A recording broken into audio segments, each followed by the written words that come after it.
Hey everyone. I don't usually do this, but in light of recent events, friends suggested that I republish this episode. If you haven't heard, last night 8 workers in massage parlors were murdered in Atlanta, in the southeastern region of the United States. 6 of these workers were Asian Americans. In response to the massacre, Red Canary Song, a US-based grassroots Asian sex workers coalition, tweeted, "These deaths somehow mean more because of the rise in anti-Asian violence related to COVID-19, but no mention of how they're connected to the long policing of Asian sex work, which so many Asian Americans and those speaking up against anti-Asian hate endorse." End quote.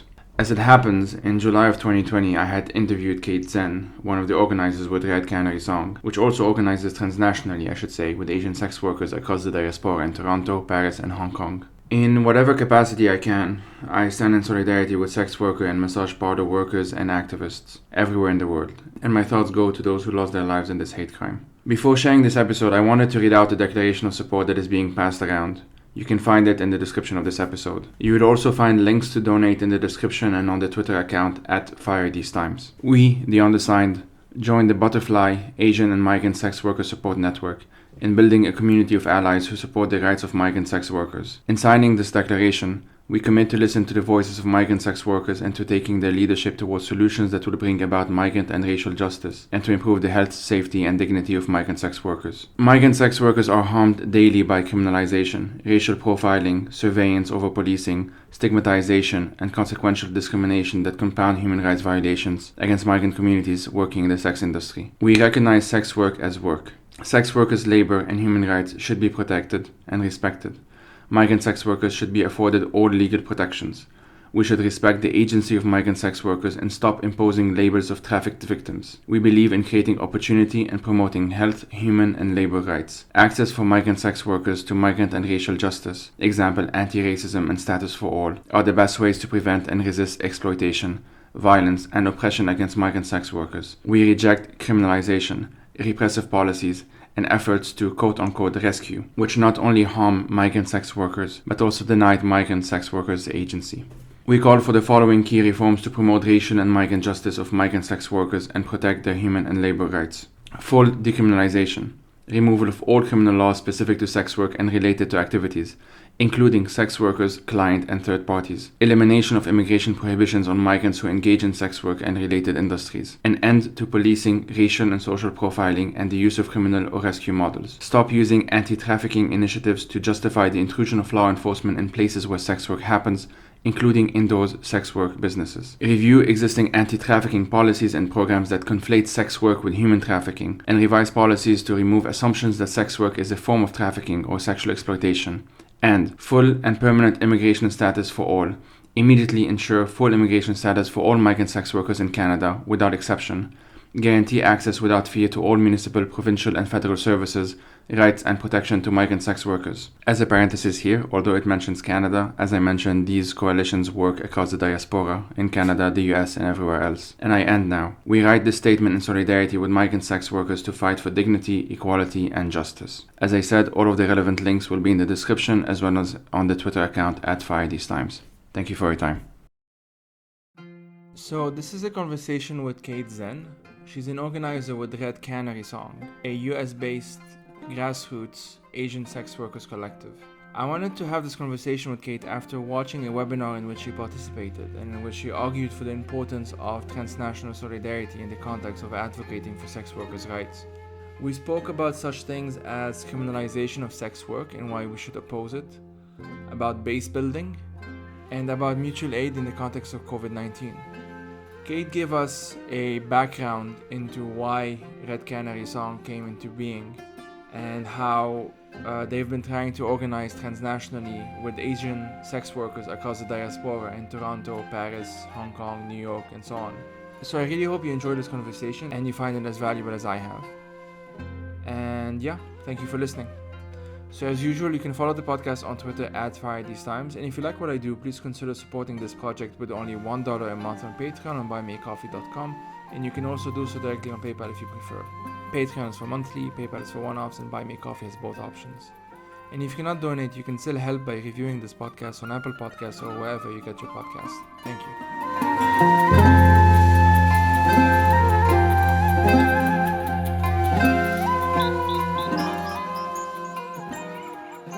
Kate Zen. Sen, and I am a co-founder of Red Canary Song, which is a collective of sex workers, Asian sex workers, based in Flushing, Queens, New York. I've been a sex worker rights advocate for a little over 15 years now, and I've also worked as a labor rights organizer with street vendors and domestic workers, both in the United States, in New York, and in Canada, Montreal and Toronto. Thanks for having this conversation with me. Can we just start with some background into the collective? So Red Canary Song Collective, how did it come about and when, and just kind of like general context? Yeah, so Red Canary Song started through the Justice for Yang Song protests. There was a sex worker by the name of Song Yang, she was working on 40th Road in Flushing, which is for a long time a red light district of Flushing, Queens. And she was killed during a police raid on her workplace in November of 2017. Following her death, there were many protests that were happening by several different groups, not just our group. But this created a lot of awareness of this issue. She had previously reported being forced to give sexual services at gunpoint by someone who she believed to be an undercover cop. And she also reported that she was being compelled to be an informant on other workers in her workplace. Given this is the landscape of a lot of police corruption in Flushing, specifically with the 109th precinct, and there had already been several reports of extortion of women working at karaoke bars, and people who have complained before of being forced to give discounts to police officers. What happened to Song Yang and the very public, vivid way in which her death was shown, on the street of Flushing, it attracted a lot more attention to this issue.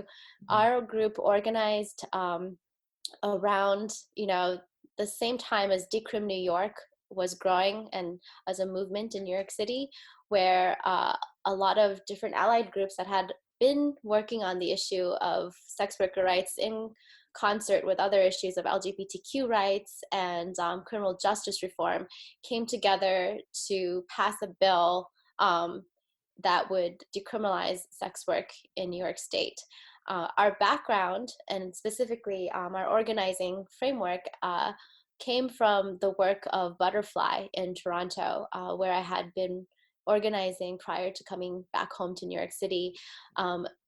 Butterfly is another collective of migrant sex workers, Asian migrant sex workers, that was led by a woman, Eileen Lam, who was, prior to being in Toronto, the director of Jiten, which is a sex worker collective in Hong Kong. So she spent 10 years working in Hong Kong with mostly migrant sex workers coming from the mainland into Hong Kong, who are very disenfranchised there. And she had already been doing this sort of regional work, bringing together sex worker collectives in Thailand, in Myanmar, in Vietnam and Cambodia, and also in Hong Kong. So she brought that existing knowledge and experience with her to Toronto. And I think for me, it was an amazing experience to learn from her, and also to meet migrants that were going through a path, a journey. Many had come from rural China, and then, were working in the city in China due to the restrictions on labor. A lot of them had to work illegally because in China you need everyone is kind of regulated by their registration number. So if you are coming from the rural countryside and trying to work in the city, then you would be like an undocumented worker within China. So you have, certain sex worker activists like Ye Haiyan complaining, advocating against the sort of conditions that migrants within China were working under. Some of these women were, then moving to Hong Kong if they had the opportunity to travel to do so. And they were greeted, by organizations like Eileen Lam's in Hong Kong. And then you see, some women in in Toronto, Eileen started her organization because she met some of the same members that she had known in Hong Kong in Toronto, and they started collectivizing there.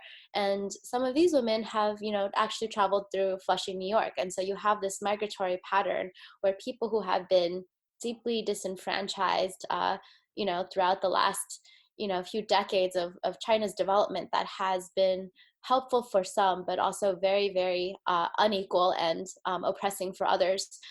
You have these people running for opportunity in other places, and due to their status, finding a lot of mistreatment by society, by governments, faced with like police brutality, faced with a Mm-hmm. lot of economic and political injustice. And so the creation of Red Canary in Flushing was our effort to try to be one more stop along the way, one more part of this bigger puzzle of disenfranchised women migrating and seeking opportunity in other places.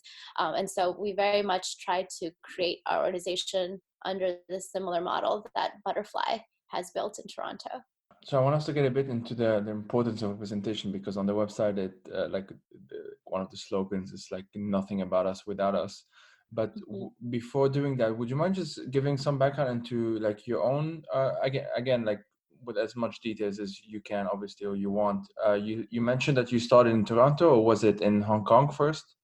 Yeah, so I am a former sex worker myself, but for much of my, I guess, early years in my 20s, I kept that very quiet and was an activist engaged in other labor movements. Okay. So my mother, when I was a child, my mother was a garment worker, and I got to witness some of the early like protests in like the early 2000s, late 90s, that were within Chinatown. And with the organizations that tried to collect wages for folks. My mom also, after the garment factory was actually closed down, and she was owed back wages after it closed down. She, started working other places and as a domestic worker, and other places where she could get some income. And so I also saw sort of the aftermath of failed labor struggles, or labor struggles that never got to, and what happens to some of the workers that are impacted by that. And I saw, some of the first organizing I did was with domestic worker rights organizations as a young adult. And I think all of this hits very close to home. And I always wanted to really focus more on the full lives of migrant women, of migrants, rather than necessarily pigeonholing people to a particular profession, especially because for many migrants, all of these jobs are temporary, and people have other aspirations beyond the work that they're doing to survive at the moment. And I think that's very important to think about, especially when it comes to sex work, because sex work is such a stigmatizing profession that people end up being stuck with that label, even if it's just for a brief time in their lives. And so for many migrants in sex work, this is something they do not want to create a permanent identity around. This is something that for a lot of people is a passing point, that is not something they even want to think back on once they've left the industry. And yet, as a result of that, there's a lack of, advocacy. There's a lack of, it makes it very hard to do collectivization or organizing, because people don't want to have an association with the industry, and they want to be able to make money in order to get somewhere else. So in terms of my personal organizing, I actually thought early on in my early 20s, I worked as an organizer for the Street Vendor Project in New York City, and I thought about some of the commonalities between street vendors and sex workers. Many street vendors were also experiencing a lot of police harassment and brutality. When I was there, we were working around the case of Chinese art vendors in Times Square who had these tables where they were painting pictures of people's like names, or drawing people's names on on grains of rice. And we saw that there was over targeting and over ticketing of certain Asian street vendors. And we saw that the police were pretty much picking on these vendors because the vendors didn't speak English well, would just pay the tickets, and would just deal with it time and time again. Meanwhile, there were American like vets that were also vending on the same street and doing the same work, and they were men, and they were, they fought back, and as a result, they were not ticketed nearly as much by police.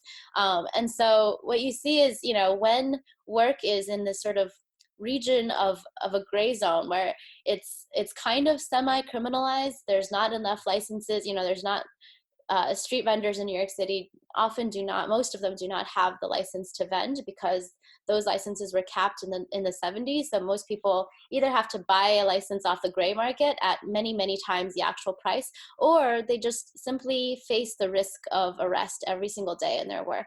And police then get to pick and choose who do they want to pick on, because they are in that moment, because of criminalization, they are the judge and the jury, and they are the entire criminal justice system in one person. And as a result, you have very clear racial discrimination. Police have their own quotas that they need to meet. They get compensated extra for their overtime and being able to make more of these arrests. And so they pick on the people who are most vulnerable. And, you see in the case of both street vendors and migrant sex workers that people who are women, who have language barriers, who are easily intimidated, get picked on over and over again, sometimes, often by the same cops, because they know that they can get those people. And you hear these stories over and over again in Flushing, where sex workers say that, they're being harassed by the same cop over and over again. And, there's even really terrible stories about cops who realize that after a while they can get their way with these women and they can make bargains, like, I won't arrest you this time if you do this thing, or and this is all too common, right? Not just in Flushing, but we hear about this everywhere across the country, in Canada, and other places around the world. Like, because of criminalization, women who are working in the sex industry become then at the hands of police officers who can do what they like. And so I think, within the US context, this is particularly disturbing because the US, a lot of the narrative in the United States when it comes to sex work is actually one of human trafficking. Yeah. And the American public claim to have this deep care for women who they believe are forced to do this work against their will, or they see the public narrative right now is one of protecting victims, and yet criminalization is what is putting people at the hands of not only people who may be trying to take their labor and take a portion of it for themselves, or people who, because of the lack of police protection or the fear of police being involved, are robbing sex workers or are mistreating sex workers. But also police themselves are complicit in this picture of women who over and over again, by every person they encounter in society, seem to be taken advantage of. And so the biggest hypocrisy is these anti-trafficking organizations that are not trying to decriminalize sex work, but are rather contributing to the criminalization of it, while being basically profiting from the nonprofit work that they're doing. You have really well-paid people within these organizations that are spreading often very racist ideas about what trafficking looks like, who to target, and they are working hand in hand with police to increase the amount of targeting and police violence against Asian communities, against Asian sex workers, or other, Black and brown sex workers, with their propaganda that almost always portrays Asian workers. And instead of helping these workers, what you have is increased deportations, is increased criminalization, is actually putting people, in danger, and sometimes even losing their lives. So we want to, our group formed around wanting to shed light on this hypocrisy and fight back against it, because what we see over and over again is if you don't fight back, then you're going to be taken advantage of. And so many Asian workers, there's a lack of representation in advocacy, and a lack of people just pushing back against these unjust systems. Along those same lines, can we talk a bit about why there is the slogan "Nothing about us without us"? Basically, essentially, can we talk a bit about the importance of actually having representation and actual like real representation, not just token representation in these spaces of people who say that they care about sex workers being exploited or whatnot, and yet very rarely actually talk to sex workers, let alone platform them. This is a very important slogan within the sex worker rights movement, especially during the 90s and 2000s, where there was suddenly the emergence of this big anti-trafficking sector that, you know, kind of rose in the United States hand in hand with anti-terrorism. So after 9/11, you'll see media kind of saliency around trafficking grow in proportion with other sorts of campaigns to increase, funding for police, to increase funding for militarization and for surveillance. And trafficking is, very, very easy and bipartisan issue for lawmakers to get behind, because who in their right minds would go against something so terrible as the abduction of women, or the rape of women? And so you know what you see is this like burgeoning NGO sector that employs a lot of upper middle class people who have no real connection to people working in the sex industry, that are advocating for greater criminalization, that work hand in hand with police, that have created organizations where they specifically give data over to the police when they are giving social services, which many of these organizations don't even do. So many of these organizations are awareness raising organizations. So their entire purpose is to create propaganda that is often racist and untrue, and that justifies somehow their existence. For the ones that do give social services, there's been a huge problem with, their willingness to work with police and to hand data over to police, and the creation of this category of trafficking victim is contingent upon the victim being able to name and prosecute a trafficker, which, human trafficking really is a crime against the state rather than a crime against a particular victim. It is a crime in which the state then is able to use this to be able to offer, say, trafficking visas or other forms of, alleviation in order to then go after what is considered the real criminal. But the problem in the sex trade is that the kinds of difficulties that women encounter and the kinds of labor issues that people are encountering are often not so black and white. It is not something where you can say, this is a trafficker and this is someone who's being victimized as a trafficked person. Instead, you have, gray areas where, yes, people are working in in difficult conditions, oftentimes with long hours, and there are issues with that, much like other forms of immigrant labor. But when you take a criminalization lens to it and you use the broad stroke of policing, what you do is you actually make it impossible for people to report the day-to-day, more minute forms of labor exploitation, whether it is long hours or being taken, too much of their wages being taken by the boss. These similar kinds of labor exploitation that, say, women in doing in nail salon work or domestic work are also encountering are impossible to actually fix when it comes to sex work, because criminalization of sex work means that sex workers have no labor bargaining power. And on top of that, if they report anything, everyone gets arrested. And if it gets framed as a form of trafficking, which, in this industry, anything like, these sorts of labor stories are only seen in the light of trafficking, then these women are subject to a process in which they could be deported unless they tell the police who their trafficker is.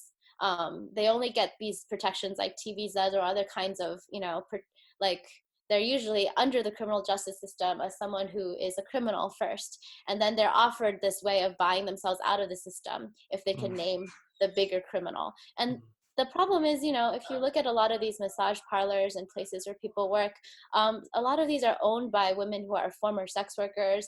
A lot of times sex workers are coming into this country because, a friend of theirs who are from their same hometown said, come here and work with me and you will make a lot of money. And so these are not relationships that are, generally seen by women who are working there as something like violent and exploitative. And so for them to give up a friend or the person they're working with as a criminal and understand the types of consequences that will happen for that person, that's not something that a lot of people working in this industry are willing to do to someone they don't perceive in that way. And so as a result, people who are swept up in these anti-trafficking raids then have to take the crime and the punishment themselves.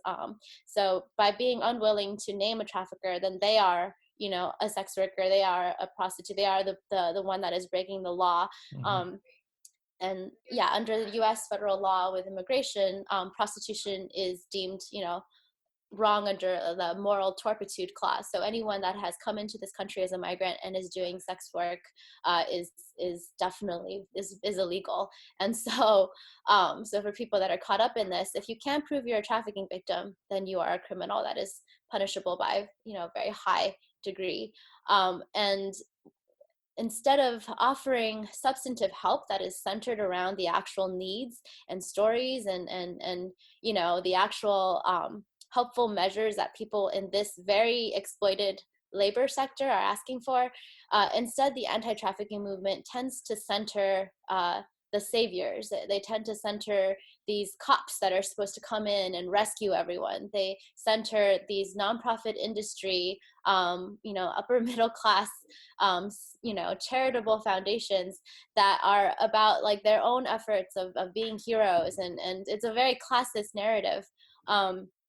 And so, you know, this ends up sucking up a lot of attention and money as well. Like funding will go only towards organizations where there is such a savior. It tends to bolster funding for military and, you know, police. So the Justice for Victims of Trafficking Act of 2014, you know, if you look in depth into where the actual like appropriations of funding go for these anti-trafficking bills, most of the money are not going towards services for migrant workers.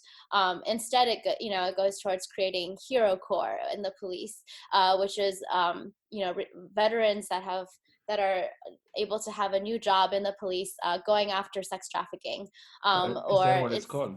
It's called the Hero Corps. Yeah, it's I didn't and know it's this. written into the yeah. It's written into the JVTA, the Justice for Victims of Trafficking Act. Okay. On top of that, you have, you know, the creation of a cyber crimes unit under ICE, under immigration, and the allowance for wiretapping, all in the name of trying to prevent trafficking. But really, it's about surveillance of immigrants. It's about, you know, giving more money to law enforcement in a way that quickly gets you know, very, very quickly goes through the lawmaking process, because no lawmaker wants to have on their record that they voted against a trafficking bill. So, you know, the people who have the most to lose in all of this inevitably are like migrant sex workers, are sex workers who have no voice, who instead are taken advantage of on all sides, including by these nonprofits that claim to speak for them. And so this sort of mantra, you know, of nothing about us without us, comes out of sex workers not only organizing here but around the world. There is increasingly like more and more communication between sex worker organizations in Asia, in Africa, Latin America, North America. And so groups like NSWP, the Global Network of Sex Work Projects, try to coordinate communication and try to, you know, do research on like what policies work under different types of regimes. And everywhere people are saying nothing about us without us, because the kinds of policies that are made, you know, without sex workers involved at the table, are almost always incredibly harmful to sex workers. I'm also guessing that this would include the so-called feminists who oppose sex work by actually, if not if not openly supporting criminalization, but at least being very silent about it. And so the reason why I'm saying this is because while preparing for this episode, I was talking to a number of friends of mine, all fairly well-seasoned activists, I think, and feminist activists in most of them in the context of Lebanon, a couple of them in the context of Egypt. And I asked them, like, what would you want to know from this episode, like from me asking you? And they said, like, how do we decouple the misconceptions from people who putting aside those who are ill-meaning, let's put them aside for a sec, those who might be well-meaning, but who don't actually understand that going through the criminalization route is actually doing much, much more harm than good. Basically, how do you actually tackle this? I struggle to even call it a misconception because, I mean, I guess it is a misconception, but it has such severe consequences. Mhm. Yeah, I think, you know, for the people that are increasingly, I think the anti-trafficking movement is becoming aware of this issue. Mm-hmm. Like in the United States, in the last like 20 years, the anti-trafficking movement was composed of a strange alliance between like the fundamental religious rights and feminist groups and like very pro-military, pro-police groups coming together in this very weird way to sort of, highlight the issues that they see are happening in the sex industry.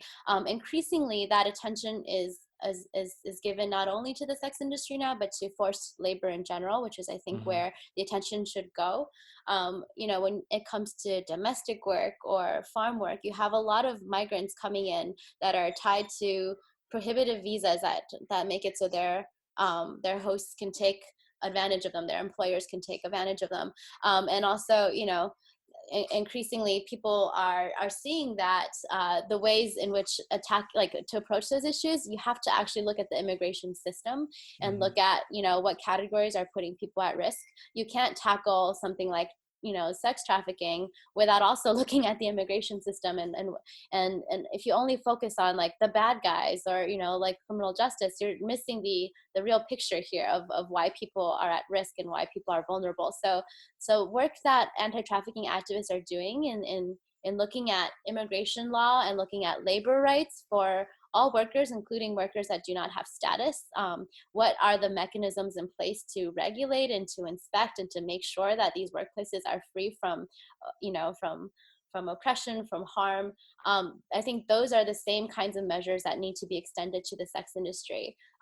If you look at domestic work or farm work, you would never suggest that to stop the forced labor of domestic workers, you need to go into everybody's homes and and arrest anyone that might potentially be at risk, and including people who are working of their own volition. In order to stop the exploitation of farm workers, you wouldn't say prohibit the sale of all produce, because produce might be done by people who are forced to work in terrible conditions, right? So, but for the sex industry, for some reason, the conclusion is, in order to get rid of situations where there's forced labor, you have to raid all the workplaces of sex workers. You have to criminalize the sale of any type of sexual exchange, even when that is something that is like a bread and butter for people to survive.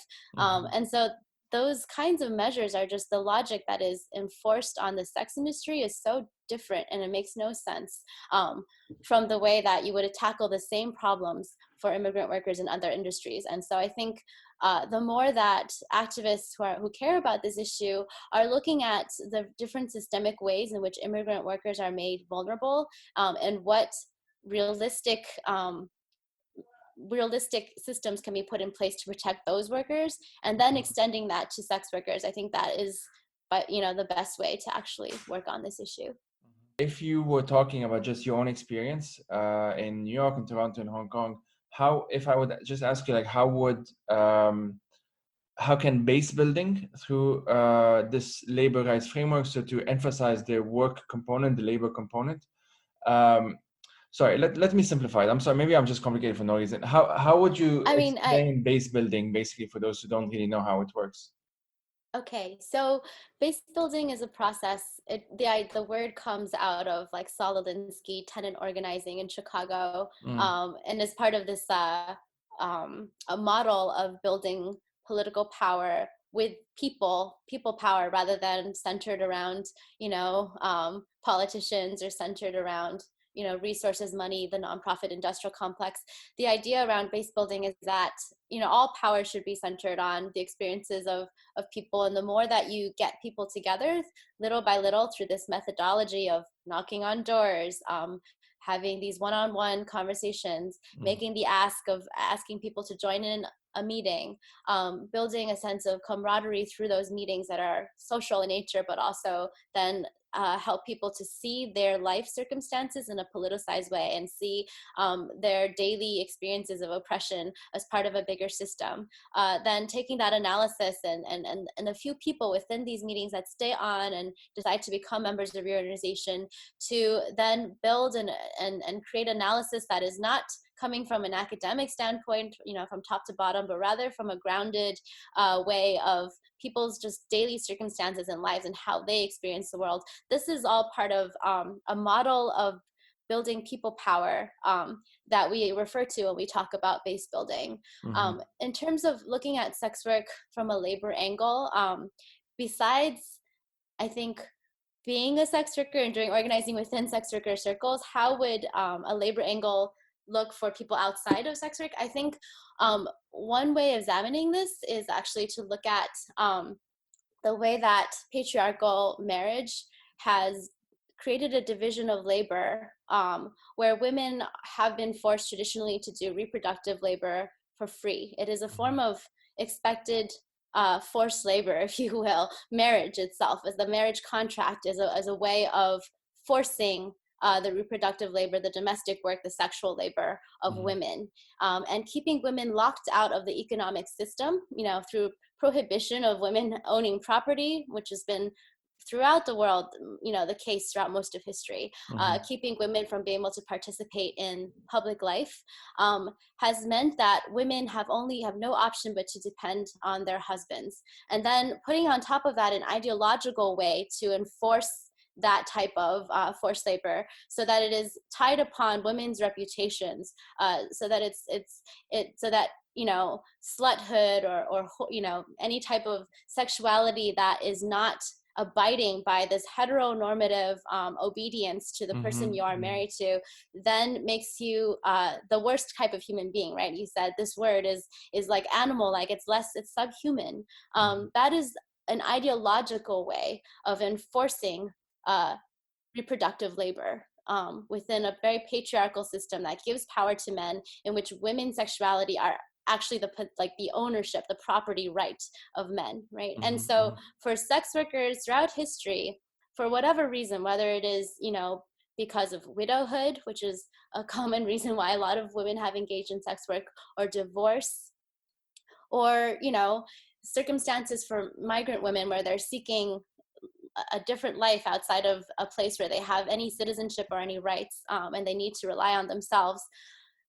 This way of rebelling against the property rights established on women's sexuality by men is punished through the criminalization of sex work, and it's punished in a very, very violent way throughout history. We are now at a point in history in some parts of the world where the mores around the practice of sexuality outside of marriage has loosened. This is a sexual revolution in the 1960s, primarily in European and North American places, but also increasingly all over the world. And now that part of the ideological enforcement on women's obedience to patriarchal sexual values has been loosened, it causes people to question more what exactly is wrong with sex work, right? What exactly is wrong with women doing one of the few things that they are actually paid more than men for doing, right? And I think this is an interesting point, because I think we're at a point in history where the hypocrisies around our judgments of the sex industry and of prostitution are becoming more and more evident. And the liberation of sex workers is that weird crack in the system of patriarchy, where it highlights so many of the different contradictions, right? The contradictions of marriage, the contradictions of class. And so I think what's really interesting and what's really powerful about sex workers organizing, doing this base building work, talking to each other, is that it sits at the intersection of so many different social movements, on LGBTQ rights movement. So many sex workers, in the United States, like there are many trans sex workers who have used sex work to pay for their operations, and of course sex work itself completely contradicts a lot of the norms around, like, around non-heteronormative sex. It also in the United States is very much a racial justice issue, because the criminalization of sex work is so disproportionate depending on if you are a race that is being targeted by police or if you are not. Many white and quote unquote elite sex workers don't really suffer the harms of criminalization almost at all, and they are only brought to light when someone is going after a politician and they become the weak link in another scandal, right? And so there's so much hypocrisy in the prosecution of sex work as a crime, depending on race. On top of that, in the US, it highlights, of course, many issues of classism.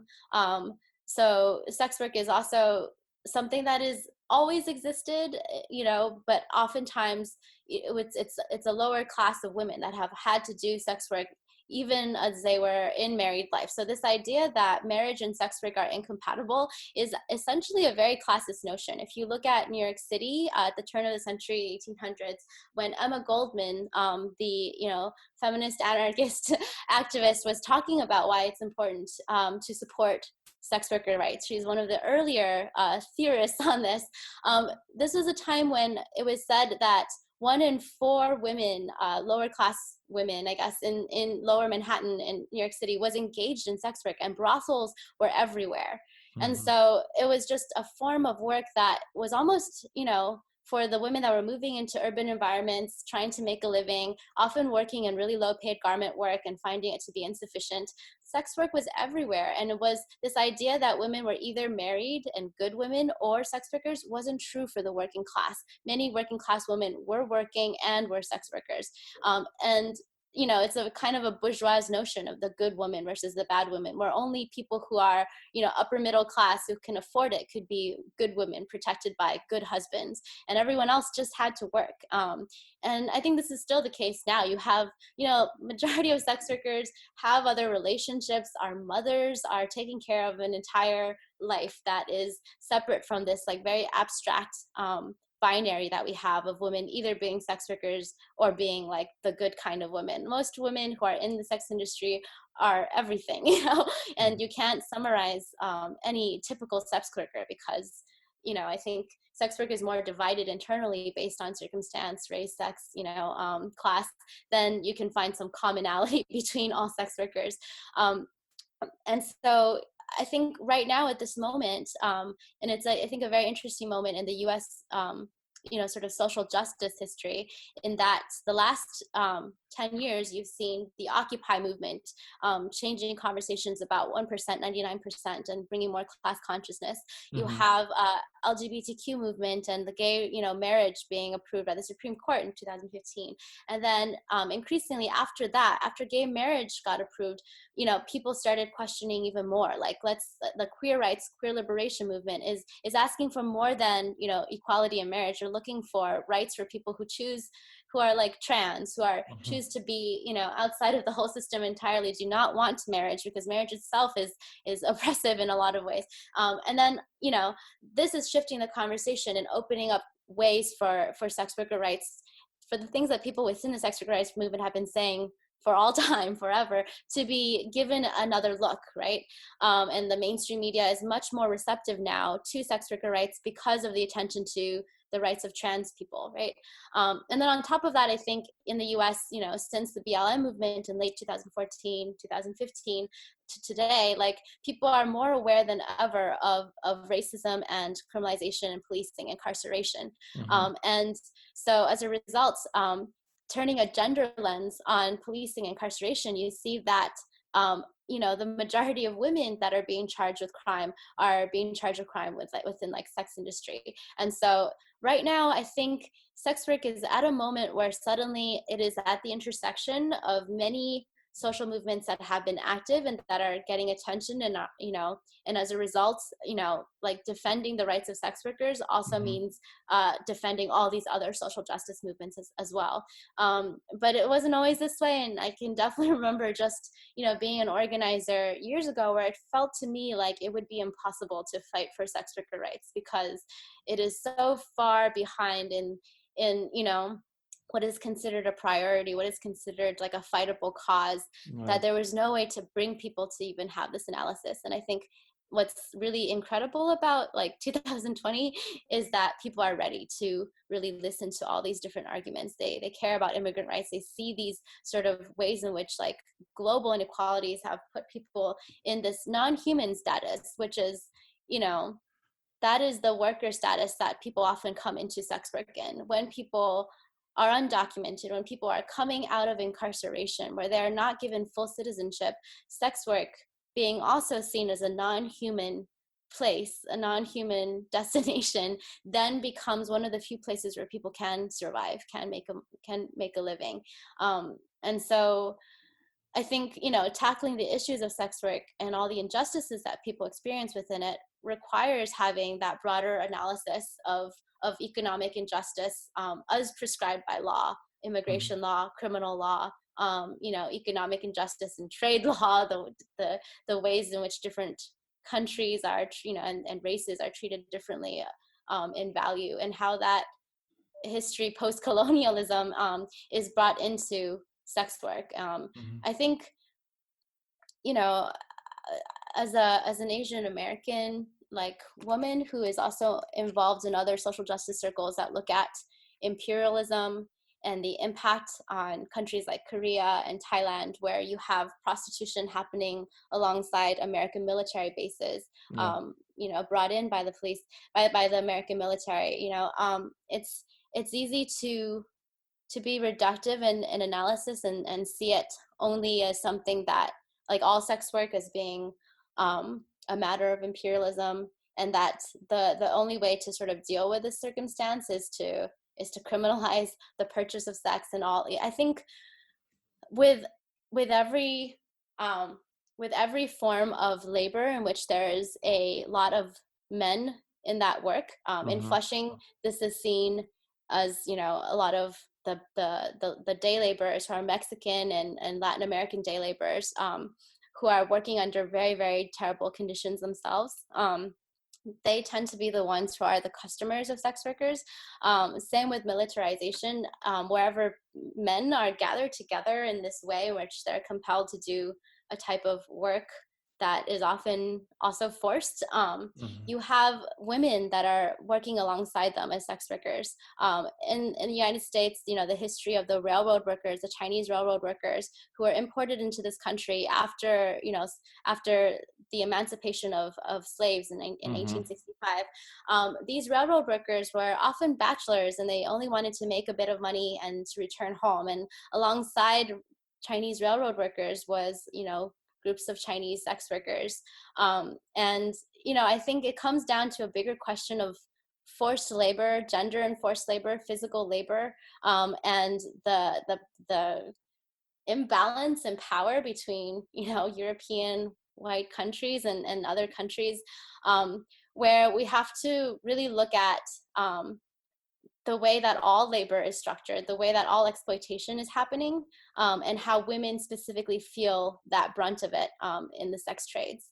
And you can't have that discussion by summarizing women as an abstraction, right? So a lot of times people who are anti-sex work, because they see it as a form of militarization, or they see it as a they often will portray sex workers as a metaphor of the degradation of the country, a metaphor of, in Korea, it's like, it's the foreign invasion and rape of Korea, right? And when you say it like that, you end up abstracting the complex lives of many people who are trying to live under a system of neo-colonialism, of people who are surviving, and who are forced by not always the same sort of idea of, like, physical force, but often it's just the economic violence of of imperialism that people are forced to do this under. And to erase that and to not give them a voice because you would prefer to use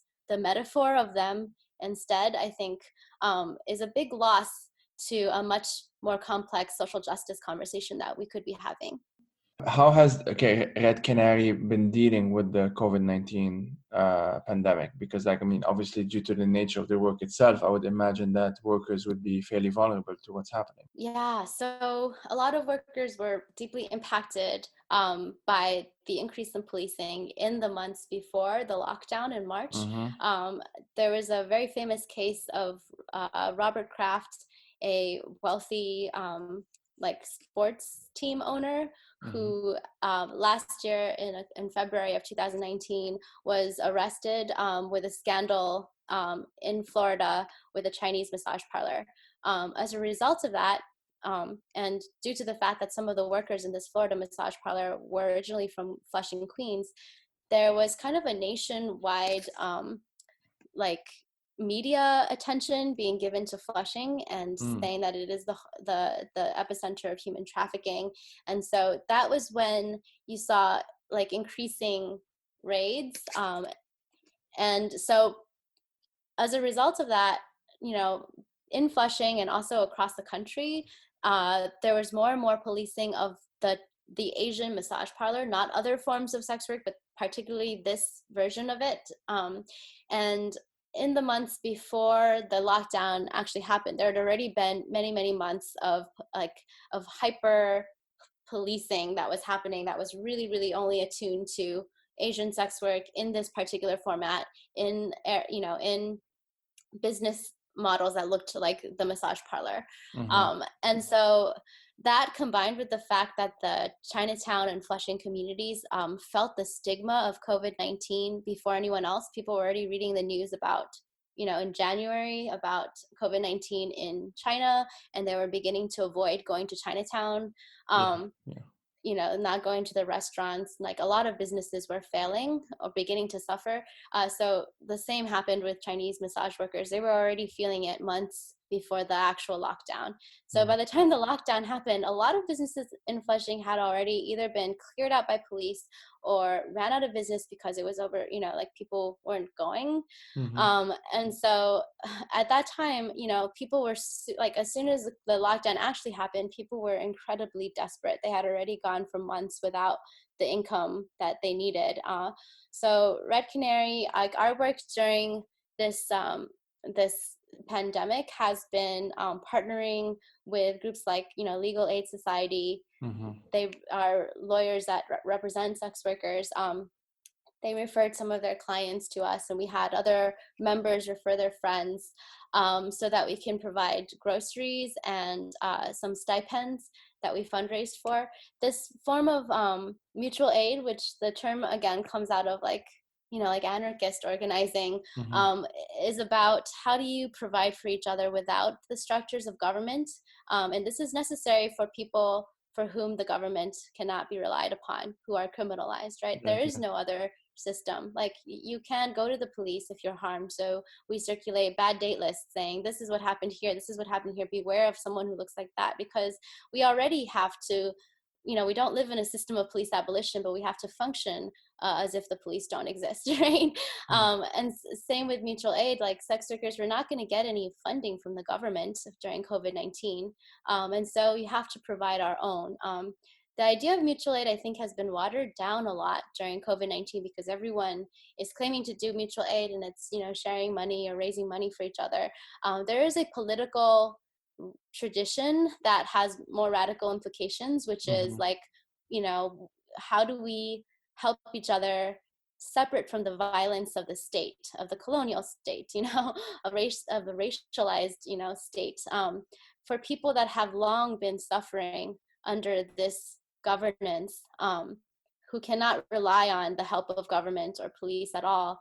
What is it like to empower each other and build community with each other and replicate the systems that we need without that violence, systems that are actually centered on us, right? Okay, like this has been really, really informative. I'm really very grateful for your time. On a sort of a closing note, can you, for those who want to get involved or want to support Red Canary Song, can you kind of point them out to the website, the social media? What can they follow and how can they help? Yeah, they can. So we have a new website that was just created. It's redcanarysong.net. So if you would like to support us, we would definitely appreciate your support. We are continually making distributions, as the pandemic continues. So more support is always helpful. Our Twitter account and Instagram account is at Red Canary Song. And yeah, I think, being active wherever you are and supporting sex workers in the location you are, and, doing more research into, understanding why this issue is important for so many movements, is also a way of like helping us. I think the more that we have people understanding this, not in the United States, but like everywhere, and combating the sort of patriarchal ways in which people are living, that is also helpful for us, because I think, at the end of the day, we are all living in this world together, where we have to fight these systems together. So. Absolutely, and I would also add to that the resource section of the website is incredibly useful, and I would urge everyone listening to this to check that out as well. Wonderful, awesome. Thank you so much.